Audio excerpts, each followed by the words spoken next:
La configuration de votre comptabilité se compose de plusieurs onglets. La première, c'est le règle de catégorisation. Ici, est-ce que vous voulez ajouter un fournisseur à chaque fois qu'il y a analyse un document ou détecte un nouveau fournisseur? Le même principe pour chaque client. Est-ce que ça va générer des lignes automatiquement pour les factures?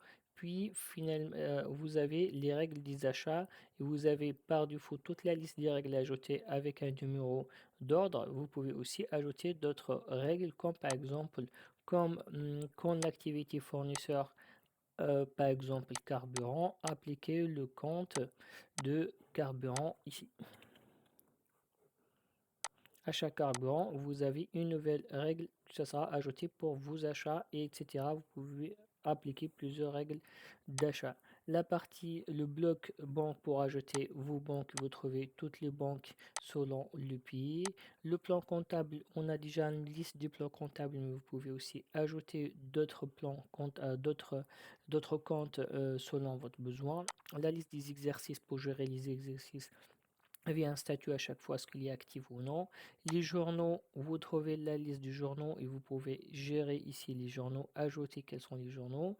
Puis le paramètre de code, pour chaque paramètre, vous avez la possibilité de sélectionner ce paramètre, par exemple le code TV à utiliser, le code de vente, le timbre de vente, le timbre d'achat, le code à utiliser bien sûr, le compte pour les achats, le code par défaut pour les charges, si on ne trouve pas une charge, le compte pour transaction, le compte pour le compte d'attente, l'élément utilisé pour le compte d'attente, le code, le type de vente par défaut, est-ce que c'est du service ou bien de matériel, le code pour vente de matériel, quel est le code par défaut, quel est le code par défaut pour le service, le lettrage, le compteur de lettrage, il est arrivé à quel compteur, vous pouvez aussi initialiser, il est automatiquement initialisé, remise à A pour chaque nouvel exercice, les configurations du journal, quel est le journal par défaut d'achat, de vente, de report à nouveau, la configuration des TVA, la liste des TVA récupérables, les TVA à payer, la liste des TVA collectés et les TVA à reporter.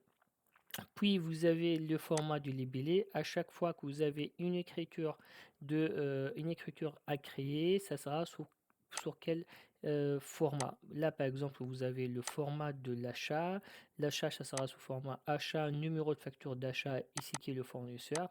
Dans votre journal, ça sera créé dans ce format-là. Format pour la vente, pareil. Format pour la transaction, si la transaction est positive. Format pour la transaction, si elle est négative.